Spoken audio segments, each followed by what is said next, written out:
Halo semua, kami dari kelompok 6 Dasar-Dasar BK Komprehensif.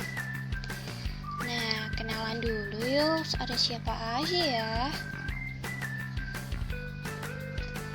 Di kelompok 6 ada Agustina, Lucia, Kevin, Rizky, Umu, dan Indah. Udah siap dengerin penjelasan kami belum? Langsung aja yuk, tanpa basa-basi, berangkat! Pelaksanaan bimbingan dan konseling di SMK. Jurnal yang pertama mengenai evaluasi program BK di SMK 1 Blora dengan model CIPP. Permendiknas nomor 20 tahun 2007 tentang standar penilaian pendidikan membahas mengenai salah satu sektor yang perlu dijadikan objek evaluasi adalah pelaksanaan program BK. Nah, kenapa penting sih? Karena evaluasi program BK bertujuan untuk memperbaiki praktik layanan BK. Lalu, apa itu model CIPP? Yaitu model yang dikemukakan oleh Stupem dan Sifhelp pada 1985. Model CIPP adalah singkat dari Context, Input, Process, and Project, merupakan pendekatan evaluasi untuk memberikan pemecahan masalah. Kemudian ada hasil dan pembahasan evaluasi komponen konteks. Yang pertama, evaluasi tujuan program sudah selesai. Yang kedua, evaluasi identifikasi kebutuhan cukup baik. Yang ketiga, evaluasi masalah program. Masalah terkadang menjadi suatu hambatan.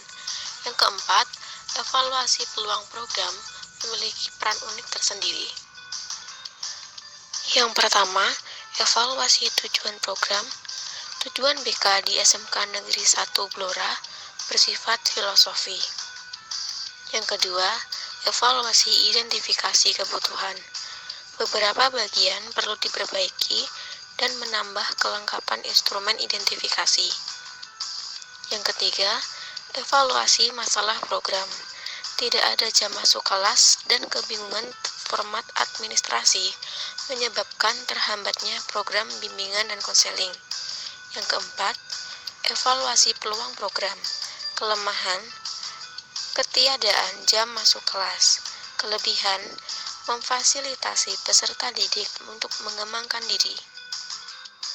Evaluasi komponen input. Yang pertama, evaluasi personel BK. Cukup baik, pengawas sekolah dan kepala sekolah sebagai peran supervisi sudah terlaksana. Guru BK, 3 senior, 2 junior, masih ada yang tidak berlatar belakang S1 BK. Mengampu 300 siswa per tahun untuk satu guru BK dapat dikatakan tidak proporsional. Yang kedua, evaluasi anggaran dana. Cukup baik. Yang ketiga, evaluasi unit organisasi. Sudah memiliki struktur organisasi tetapi belum ada pembagian tugas yang spesifik. Perlu pemeliharaan dan peningkatan pada komunikasi guna keberhasilan pelayanan BK.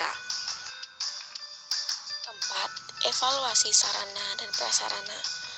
Kurang baik, ruang kurang nyaman, belum lengkap dan perlu direnovasi sesuai syarat ruangan BK serta penataan ruangan secara tepat. Yang kelima, evaluasi pola atau metode. Kurang baik, jauh dari kondisi ideal. Menggunakan pola 17+, bukan yang terbaru, sedangkan kurikulum yang digunakan adalah K13. Menggunakan metode yang dikuasai saja.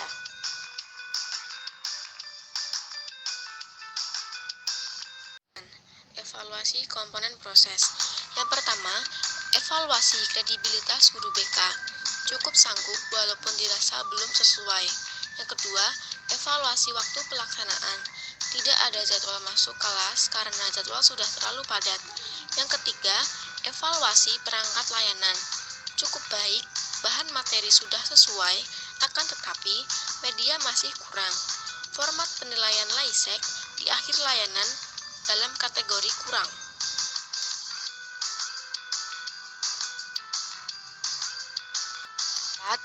Evaluasi pemanfaatan sumber daya sesuai kegunaan. Sarana dan prasarana cukup baik, anggaran dana sudah baik. Yang kelima, evaluasi hambatan yang muncul. Hambatan yang muncul, Ketiadaan jam masuk kelas, rendahnya tingkat perhatian dan pemahaman orang tua terhadap anak, fasilitas yang belum optimal, dan masih banyak lagi. Evaluasi komponen produk. Yang pertama, evaluasi hasil layanan dari siswa. Dapat dikatakan sudah memenuhi tujuan program BK. Yang kedua, evaluasi hasil layanan dari orang tua. Respon positif, memiliki antusias yang baik, memberikan perubahan positif terhadap anak. Yang ketiga, evaluasi hasil dengan membandingkan tujuan kebutuhan dan komponen program lainnya. Tingkat pelayanan berjalan sesuai kebutuhan dan masalah siswa secara tepat. Kesimpulannya, pelaksanaan BK SMK 1 Blora dan hasil evaluasi CIP cukup baik, sedang P produk baik. Yang ketiga, Baik, selanjutnya akan saya jelaskan mengenai jurnal kedua, yaitu tentang peranan guru bimbingan dan konseling terhadap pelaksanaan bimbingan belajar di SMK Negeri 1 Longsado. Pengertian bimbingan belajar adalah sebagai berikut.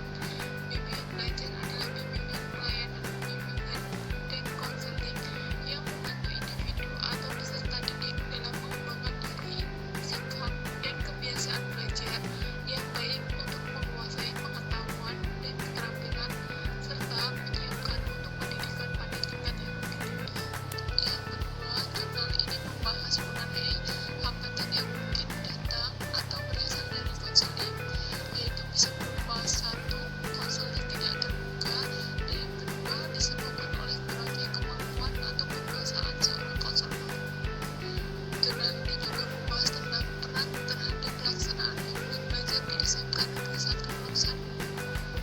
Bagaimana peran bimbingan konseling terhadap pelayanan, yaitu peranan guru BK sudah memberikan layanan bimbingan belajar dan menerapkan kepada semua siswa-siswi dengan benar dan baik agar mampu memahami serta menguasai dan dapat mengetahui tujuan layanan bimbingan belajar. Dalam melakukan layanan bimbingan belajar, para siswa antusias dalam menjalani setiap materi yang disampaikan, baik di dalam kelas maupun ruang lainnya. Adapun tahapan proses bimbingan dan konseling dilakukan, yakni yang pertama, tahap pengenalan dengan membangun hubungan konseling yang melibatkan klien. Kunci keberhasilan membangun hubungan terletak pada terpenuhinya asas-asas bimbingan dan konseling. Yang kedua, yaitu pembinaan dengan menjaga agar hubungan konseling tetap terpelihara. Yang ketiga, membuat penafsiran dan penjagaan konselor. Konselor berusaha menjaga atau menaksir kemungkinan masalah dan merancang bantuan yang mungkin diperlukan. Yang keempat, penilaian. Ada langkah-langkahnya, yaitu yang pertama, membuat kesimpulan mengenai hasil proses konseling. Yang kedua, menyusun rencana tindakan yang dilakukan berdasarkan kesepakatan sebelumnya. Yang ketiga, mengevaluasi jalannya proses hasil konseling dengan segera. Yang keempat, membuat perjanjian untuk memperbaiki. Evaluasi dan follow up dalam metode belajar konseling dalam pelaksanaan bimbingan belajar. Syaratnya ada 3 step konseling, yaitu direktif konseling atau direktif konseling, konseling non direktif atau non direktif konseling, konseling elektif atau elektif konseling. yang kedua, ada metode bimbingan kelompok.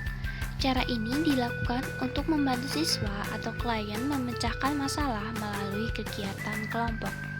Beberapa jenis metode bimbingan kelompok: yang pertama home visit, kedua karya wisata, ketiga diskusi, keempat kegiatan kelompok, kelima organisasi, yang keenam sosiodrama. Nah, sosiodrama merupakan suatu cara membantu memecahkan masalah melalui drama. Yang ketujuh, ada psikodrama. Hampir sama dengan sosiodrama, psikodrama adalah upaya pemecahan melalui drama. Bedanya, dalam sosiodrama, masalah yang diangkat adalah masalah sosial. Akan tetapi, pada psikodrama, Yang diangkat adalah masalah psikis yang dialami individu. Lalu nomor 8 yang terakhir ada pengajaran remedial. Selanjutnya ada faktor internal. Yang pertama dari siswa-siswi SMK Negeri 1 Lokasado atau klien. Yang A, adanya siswa-siswi yang masih banyak belum mengetahui sebuah layanan bimbingan konseling bidang belajar, baik dalam manfaat maupun tujuan mempelajari sebuah layanan bimbingan konseling.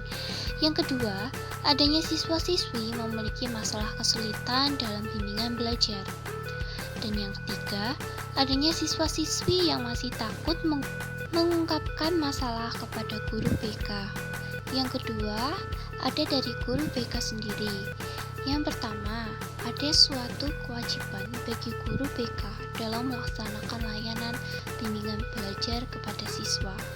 Yang kedua, adanya dorongan dari pihak sekolah dalam melakukan pelaksanaan layanan bimbingan belajar.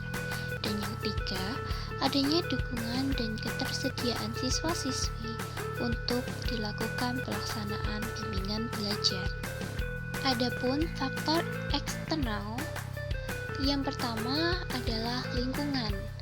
Lingkungan yang memadai yang terlihat nyaman untuk melakukan pelaksanaan layanan BK sangat berpengaruh terhadap kenyamanan dan keamanan. Yang kedua, ada ruangan. Ruangan yang tersedia difasilitasi kelengkapan dalam melakukan layanan bimbingan belajar. Yang ketiga, ada dukungan pihak luar, seperti orang tua. Orang tua siswa memberikan dukungan penuh terhadap anak-anaknya untuk mengikuti pelaksanaan bimbingan belajar untuk mencapaian kebaikan bagi anak-anaknya. Adapun faktor-faktor yang mempengaruhi layanan bimbingan belajar secara umum. Yang pertama, siswa tidak serius dalam mengikuti layanan.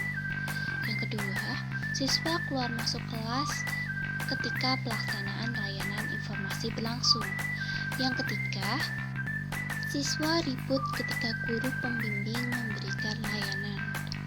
Yang keempat, siswa tidak semangat mengikuti layanan. Yang kelima, siswa mengganggu teman. Yang keenam, setelah mengikuti layanan informasi, ada siswa yang tidak mengetahui manfaat dan tujuan dari layanan bimbingan belajar tersebut.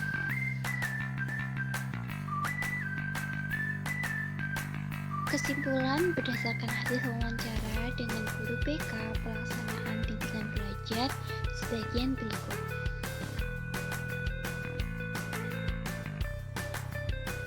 Adapun beberapa faktor yang mempengaruhi pelaksanaan bimbingan belajar di SMK Negeri 1 Lokasado yaitu sebagian berikut. 3 adalah manajemen layanan BK studi kasus SMK Negeri 1 Kebun Tebu, Lampung Barat.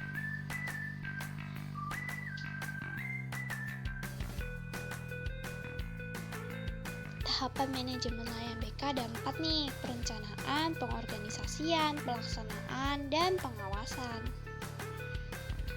Nah, ini adalah pembahasan dari perencanaan dan pengorganisasian.